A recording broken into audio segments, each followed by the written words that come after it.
Good evening, dear friends, and welcome to our live broadcasting. My name is Alina Tomer, as you already know. And I announced, as we are very, very close to World Food Travel Day, which each year it is going to be celebrated tomorrow, 18th of April. We decided these days to show you, let's say, Romanian cuisine. This time we are going to talk about beer. Romanian beer. So let us enter directly because, as I promised, it is a live guided tour. So it's not going to be a presentation inside. So let us go and meet our colleague, which is going to talk about beer. Hi, how are you? Hi, everyone. I hope this finds you well. Welcome to our online streaming. My name is Balázs Károly. My name is Balázs Károly. People and friends, guests know me as Charlie. I am a national tour guide in Romania.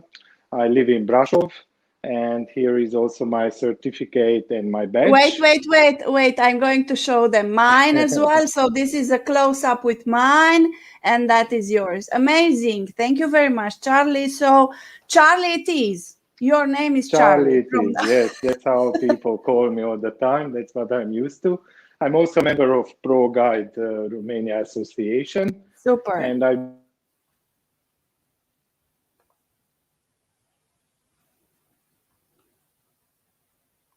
enjoyed doing what I do. We are in Casa Berarilor Artizani. Obviously, you can see the beer taps and the fridges behind me. So we are going to talk about craft beer mainly. And beer is known to be a very popular drink among Romanians already for a long time. And being blonde, being dark, being cold, it's been known to bring friends together for a good time and laughter. Let me tell you a little bit about the history of beer as well. It has a long and very fascinating history already from the Mesopotamian time, from the fields of Mesopotamia all the way up to the modern time craft beer. And Neolithical people, they were known to cultivate several cereals like barley, oat, rye, wheat, which they eventually would mix together with different types of herbs, first experimentally, but later on to gain more taste. And it's known that the first beer was born by dipping bread into water. We started fermenting by natural and wild yeast to grow on this mixture, which became known as beer later on. Also in Mesopotamia, if we go back in time, there was a lot of weddings and parties organized, and people and the young newlywed couples, they were gifted with honey sweetened alcoholic drink, and the amount which was given to them, it was enough to last for a month. So that's where we know of honeymoon from, right? Wow. Never knew that. Very interesting. Very sweet as well. So very sweet. But if you go back in history, even maybe about 4,000 years before Christ, historians found also in the area of Mesopotamia, which is the west of Iran, a clay tablet engraved, which is known to be the first recipe of an alcoholic drink made out of cereals. Later on, Egyptians borrowed or learned how to make beer, and they are known to be the first ones who actually taxed the alcoholic beverage. The tax was introduced by Cleopatra.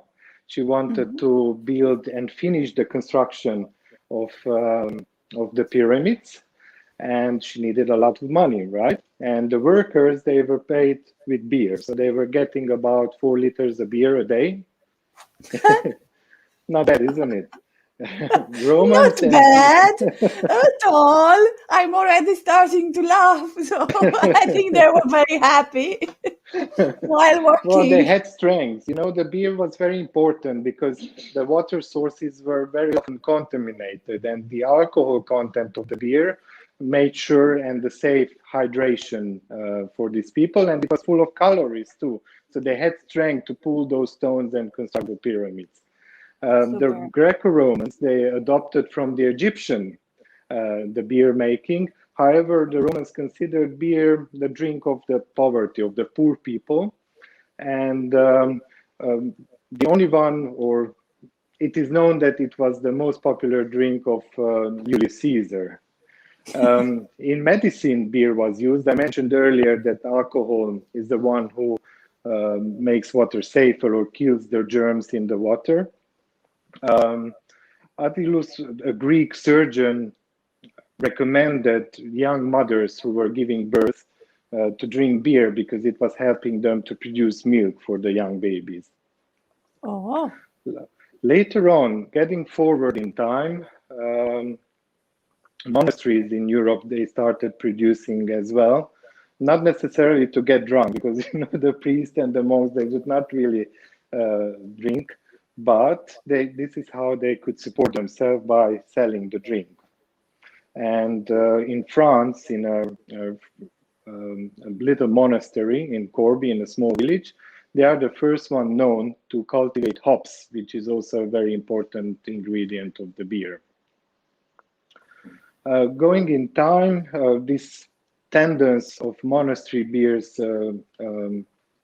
spread throughout Europe, and also in Germany, these monks started producing or brewing this drink, and it even today is one of the most appreciated drinks, the monastery brews. Another fun Excuse story. me, Yes? where are the sausages? Excuse me, where are the sausages? The Because sausages. We have some sausages as well in the background. Okay. Another fun story I would like to share with you is about William Shakespeare's father. He was an ale corner, or in other words, a beer taster. And he would take a pint of beer, and a little bit from this pint was poured on the bench, and he sat on it, right? And while he enjoyed the rest of the beer, in case he wanted to stand up and his pants were stuck to the bench, it meant that the beer wasn't pure enough, and also it had a lot of added sugar, so it wasn't really good, right?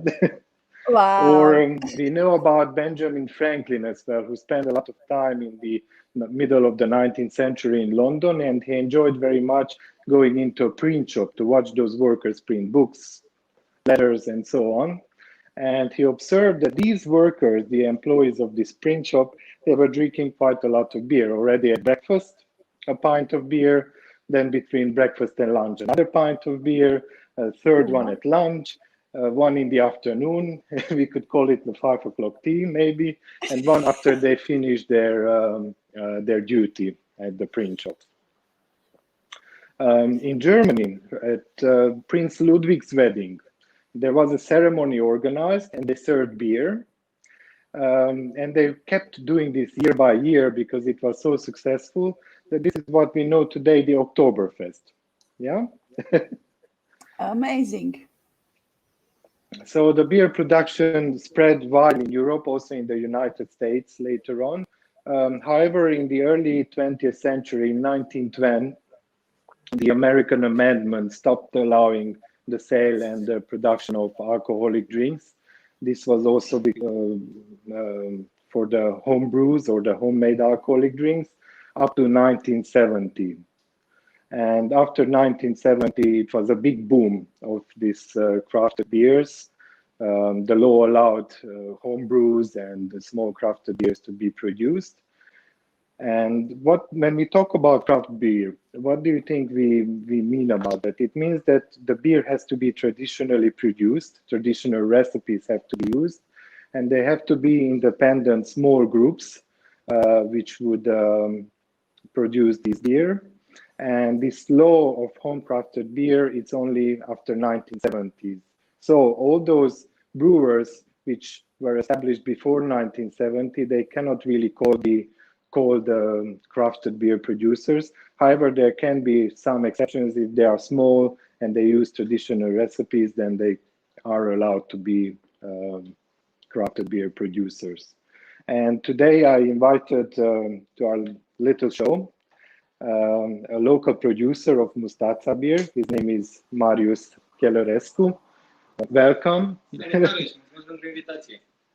And I'm going to ask you a few questions. If you could tell me about the Mustata brand, and if you could tell me how this brand was born and how this production started and when it started.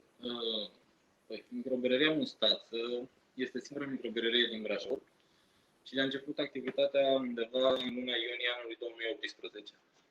Okay, so it is the only craft beer producer in Brasov, and it started in 2018. Ok.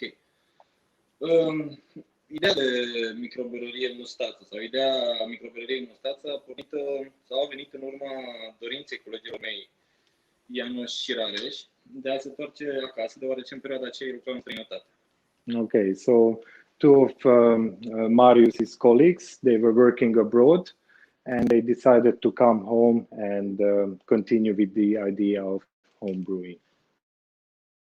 Poate că o să mă întreb de ce au ales să producă bere artizanală. Chelarescu, unul dintre primii doi asociații ai microbrăriei Mustata, a lucrat mult în industria ospitalității din Irlanda și Statele Unite ale Americii. Okay, so he used to work abroad in United States, in Ireland as well, in hotel and bar industry. Și acolo am văzut expansiunea și calitatea berilor artizanale de acolo și modul în care lumea le aprecia și dorința consumatorilor pentru astfel de beri mult mai bune decât cele existente pe piață, și anume berile care se apropie cât mai bine de gustul autentic al berii. Okay, so he saw the appreciation abroad for home crafted beer, and he wanted to introduce that also in Romania to the home population. La momentul actual, microbrăria Mustata are în portofoliu 5 tipuri de bere.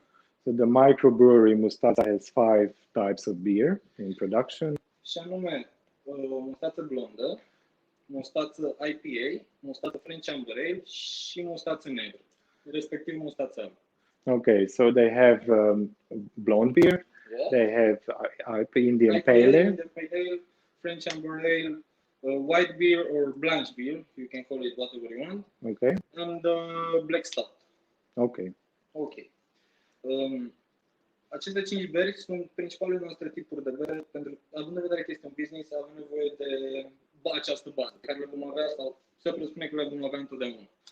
Dar pentru că suntem o microberărie și pentru că asta e frumusețea unei microberării, că să poată să producă loturi mici de beri speciale, avem de gând ca în viitor, cu alte produse conexe de aici din jurul Brașovului, cum ar fi soc sau zmeură, să producem beri sezoniere. Okay, so these 5 types of beers are the basic beers they are producing at the moment, but later on, after they experiment the market a little bit more, they would like to introduce also fruity beers like elderflower or forest fruit. Foarte multe alte lucruri despre microbrăria Mustata nu vă pot spune, pentru că nu avem microbrărie de lungă. Doar că... Bună seara, Marius! Bună seara, Marius, sunt Alina. Mulțumim că ești cu noi. O întrebare, te rog. Good evening. Welcome. You are very welcome next to us. One question. So, with regard to fruity beer, în legătură cu berea aceasta fructată de care ai vorbit, care este targetul? Which is the target you are planning to with this type of beer? Because it's extremely interesting. După cum spuneam, să ne spui puțin despre idee, pentru că e prima dată când aud așa ceva și chiar e foarte interesant. Îți mulțumim. Eu sunt Alina și mulțumim că ești alături de noi. După cum spuneam, până la urmă, toată ideea de a crea o microbrărie a fost în ideea de a crea un business, pentru că aici se poate întoarce acasă. Că dacă colegii mei sunt poate de întoarce acasă. Am avut nevoie de 5 tipuri de bere care să rămână baza. So you are answering Alina's question about the fruity beer. So you had these 5 base beers, and now you are trying to experiment a little bit about the fruity beer, right? Și după cum spuneam, asta este frumusețea unei microberării, de a putea experimenta și de a putea aduce chestii în față de o macroberărie care are toate lucrurile puse la punct. So you have an innovating idea then in order to include this in the market as well. Și pentru că suntem aici în Brașov, unde, după cum spunem, crește socru sau că fructele de pădure, încercăm astfel să ajutăm și ceilalți mici producători din jurul nostru. Astfel, nu putem să spunem creăm o inovație pentru că aceste lucruri s-au mai făcut deja, dar sunt niște rețete interesante care ne sună îndemână și atunci de ce să nu le producem dacă putem să facem asta? He was saying that the local ingredients can be found from other local producers as well. This will helping them and helping each other, and and all these are available for us at the moment here. Amazing. Hand in hand, we can go forward. Together we are stronger, right? So, împreună suntem mai puternici. Ne dăm mâna și mergem mai departe. Felicitări! Da, felicitări! Și de unde vine? Where is the Mustata name coming from? It means mustache, right? Where is this name coming from? Aici este o chestie puțin mai amuzantă. În prima fază, berea noastră trebuia să se numească jder, bere sălbatică. So it is a very funny story, or quite funny story. First phase, they tried to call or they wanted to call jder, the beer. Jder, but wild beer. Wild beer, jder, wild beer. Am renunțat la asta pentru că între timp am făcut niște cercetări și ne-am dat seama că acest tip de bere sălbatică exista deja ca tip de bere, deci am fi mințit dacă ne-am fi numit așa. So they made some research and they realized that this type of wild beer already existed and they decided not to call it like that. Și atunci am încercat să găsim o denumire românească, autentic românească, pentru că cuvântul Mustata este un nume românesc, puternic și ce putea să fie mai simplu de atât decât ceea ce îți rămâne după ce bevi bere și anume un mustat. And also they decided to call it Mustache because it's a strong Romanian name, a strong brand, and if you drink from your pint, what can stay on your lips, it's a little mustache, right, from the phone. So I understand there is a brand, so actually all the representative has to have one? So you are wearing a mustache?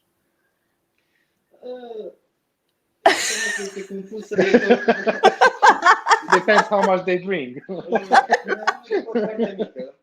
Este formată din 3 băieți, dintre care 2 avem mustață și colegul nostru care nu are mustață și Maria Elena. Maria Elena este Berrarul nostru și din fericire nu are mustață. Okay, so 2 of them have mustache, 1 of them doesn't, and one of the colleagues of them is a lady, so it's good that she doesn't have a mustache. Amazing. Mulțumim foarte mult. Super. Mulțumim. And in the ending, sau la sfârșit acum, could you tell us a little bit about the production of the beer, how it is produced from the grain to the drink we get in the glass? Just in a few words. Procesul de producție a berii este unul destul de complicat. Fiecare berar are specificile lui sau tehnicile lui. Dar în linii mari trebuie să avem grijă la câteva factori foarte importanti. Unul este curățenia, 2 sunt ingredientele pe care le folosim. Okay, so everybody or each producer has their own techniques, but it's very important to have all the tools clean and also the ingredients which they are using for producing the beer. După cum ai spus și tu, adineauri, principalele ingrediente pe care le folosim la bere sunt malturile de orz sau de grâu în funcție de rețete. So first of all, they are using malt, which is made out of orz și grâu. Oat and wheat. Okay. Drojdie, yeast, hops and water. O să încerc să adun toate lucrurile la un loc cât mai scurt, să înțelegem în mare parte despre cum se produce un ber. He's going to try to make a short description about the beer production.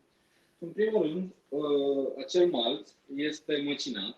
So the malt is grinded. Urmând ca noi la Brewing probabil o notație mai simplu să povestesc ce facem noi ca să fie mai simplu de explicat. Avem un fierbător, este un recipient mare de inox care are un malaxor în mijlocul lui. So they are using a large tank made out of steel, which has a mixer inside. În prima fază, în funcție de cantitatea de bere pe care dorim să o producem, încălzim apa. And depending on the quantity they would like to produce, they heat the water. Foarte important aici, dar nu intrăm în detalii, este calitatea apei pe care o folosim. The quality of water is very important as well.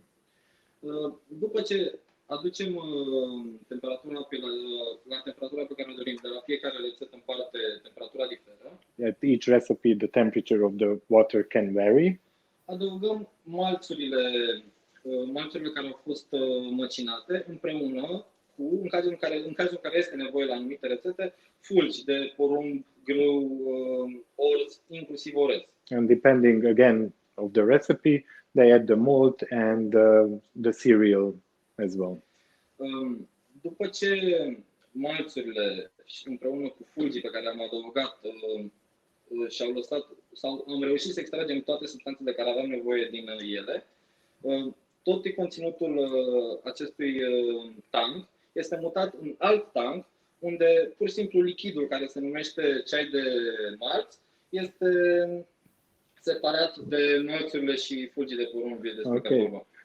And after they boil together these cereal flakes and the malt, they are going to separate it in a different tank, and the liquid obtained from this mixture is called malt tea. În momentul în care am adus acest ceai de malț înapoi în primul fermentator, în funcție de fiecare rețetă, adăugăm tipurile de hamei. Se adaugă treptat, repet, în funcție de rețetă, tipurile de hamei și timpii pentru adăugare. This liquid is brought to a fermentation tank, and that's where they add on also the different types of hops, and the quantity of hops can vary again due to the recipes.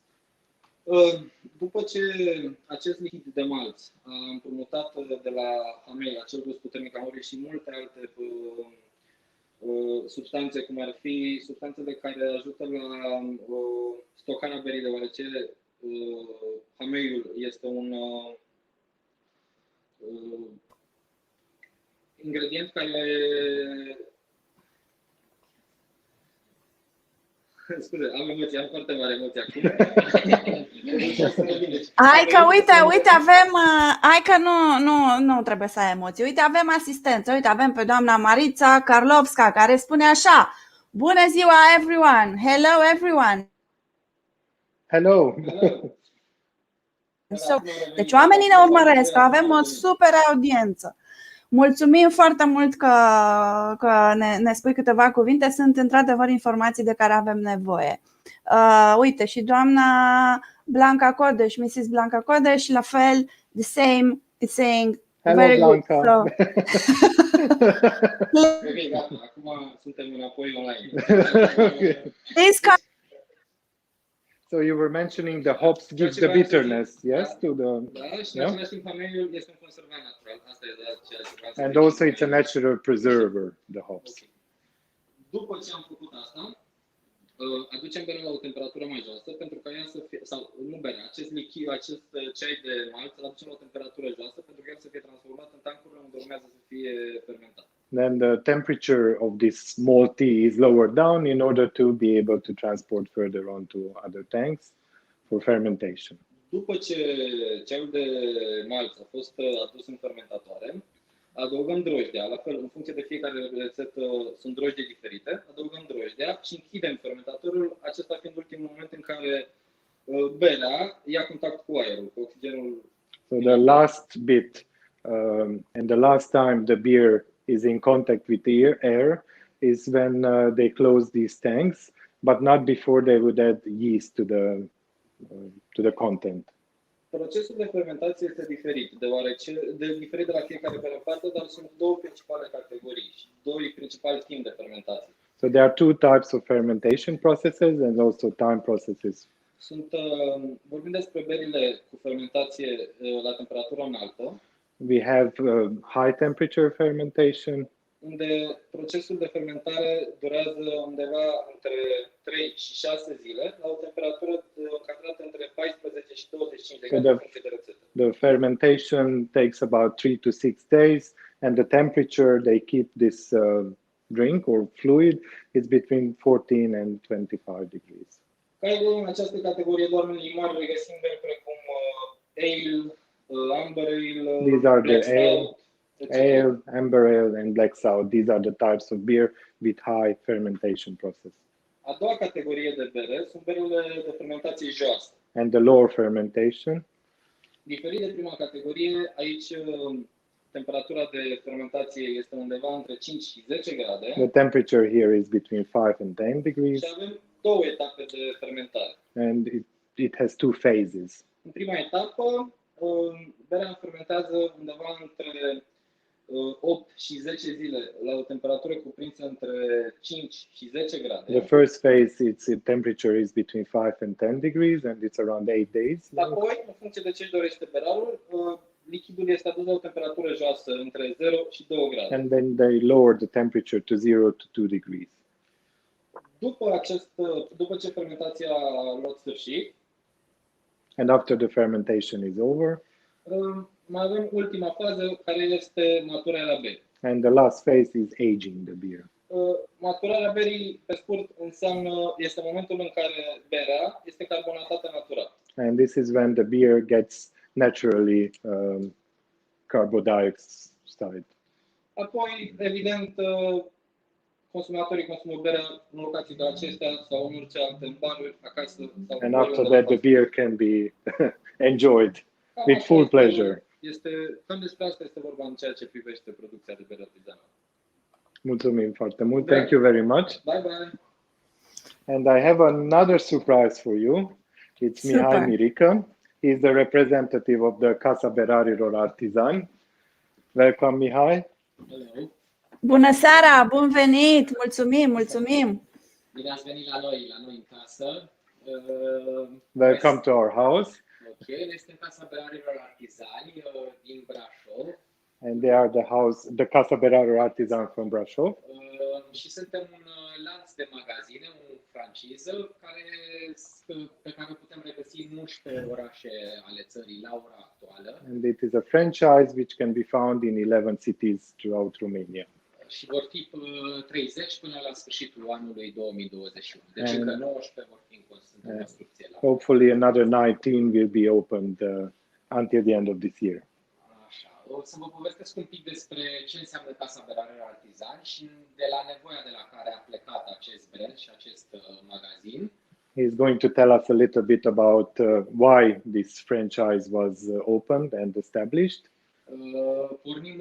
De fapt, povestea pornește din anul 2020, de anul trecut, în plină pandemie, care antreprenorul Florin Mândru a încercat să aducă mai aproape de consumator bere artizanală pe care consumatorul până acum o găsea foarte grea.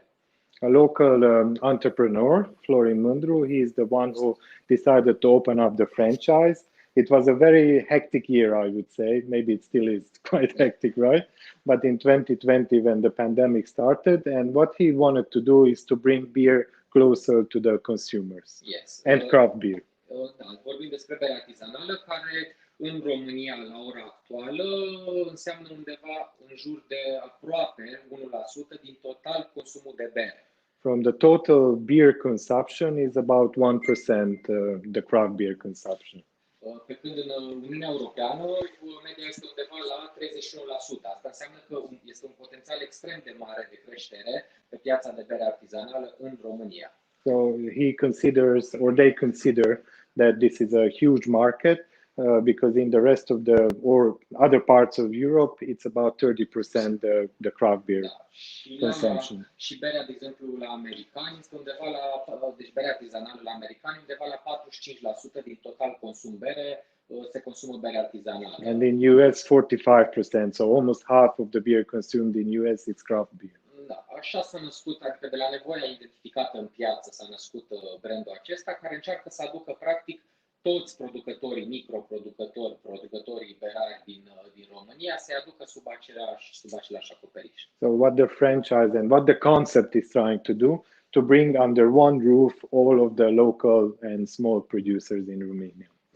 În magazinele Casa Berarilor Artizani avem 31 la Brasov cel puțin există 31 de feluri de bere la draft to go. In Brasov there are 31 brands of beers draft to go. Plus alte 100 de sortimente pe care le avem la sticlă în frigidere. Plus another 100 brands bottled in the fridges. Arată-ne! Show us! Show us! Show. Or we can take out from the fridge as well, right? Exactly. Show! Tot ce găsim aici, tot ce avem aici este bere produsă în România. So these are all Romanian beers produced locally in Romania. It can be in bottles, as you can see, or can. Show me the colored one. Show me the colored one. Yes. Okay, this is a little owl.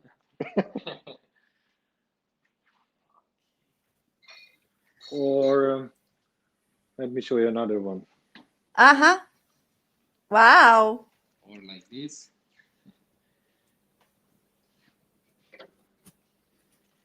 Pe lângă cele 31 de sortimente la draft pe care le avem în magazin, plus cele 100 de sortimente la sticlă, avem niște produse la fel locale, niște produse de băcănie, produse artizanale, produse de producători mici locali. Besides beer and drinks, they also have different other products as well. Garden relish, you can see, let me show you a little bit, which is known to be the zakuska, zakuska, and all these products are homemade little small producers. Super. Or different sauces you can use. They also have sausages, or what we call shorik, it's pig's ears. Da, toate acestea sunt produse care merg foarte bine acompaniate lângă o bere. And these are the sausages you asked about, Alina. They go very well with the Yes. the Pleskoi sausages.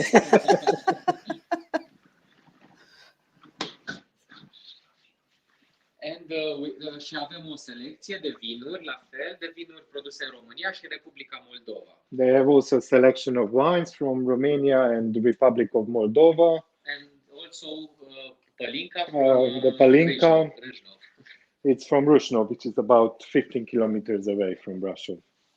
Palinka is a strong spirit distilled from fruits, and it can be around 40-50 degrees. Dar focusul nostru este clar berea artizanală. But the homebrewed and craft beer is their focus. Și acum o să vă arăt și, sau de fapt înainte, o să vă povestesc un pic despre producătorii din România, despre cei mai mari producători. He would like to tell us a little bit about the other producers in Romania as well, or the Pe lângă Mustata, care este producătorul nostru local din Brasov, în România, la ora actuală, se află sau există, produc bere în jur de 70 de producători, de microberării care fac bere artizanală. Besides the Mustata brewery, there are altogether about 70 craft beer producers in Romania. Noi la draft am încercat să facem o selecție în care să avem cei mai mari producători sau cei mai buni, la fel alături de producătorul local. So they made a combination, or they brought together the best quality products and locally. Da, și așa cum am spus, România, de fapt, este a 7-a țară din Uniunea Europeană ca și consum de bere total, ca volum. În jur de 85 de litri de bere se consumă în România pe cap de locuitori. So each person in Romania annually they are drinking about 85 liters of beer. So that makes Romania to be the seventh. And not only craft beer, here we are talking all together about all the beers consumed in Romania. Ok. Și acum, eventual, să vă încerc să vă arăt sistemul de îmbuteliere, care este patentat, și să vă arăt cum funcționează sistemul nostru și cum îmbutălim berea și de acasă. He is going to show us the system and also how they bottle the beer to the consumers. They open the tap, they seal the bottle to the tap. They allow the air to flow into the bottle, and then the beer is pouring slowly into the recipient. Yes, după ce punem toată berea, scoatem aerul, sigilăm și am închis berea și poate fi servită acasă. And after the bottle is full, they stop the air and they remove the bottle from the tap, and the beer can be enjoyed at home or anywhere the customer would like to.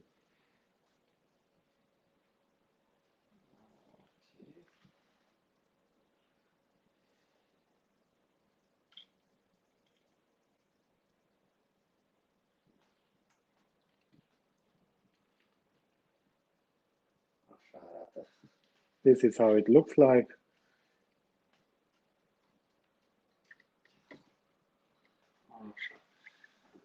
Aceasta este o bere clandestină, New England IPA se numește, și este o bere făcută la București. It is a beer produced in Bucharest. It's called clandestine and it's an IPA. An IPA. Bun. Okay. Dacă aveți ceva If you have any questions, we would be happy to answer. Super, amazing, foarte frumos, mulțumim foarte mult. Am avut o grămadă de comentarii, o grămadă de persoane care vor să mănânce zacuscă și deja cârnați în România cu bere.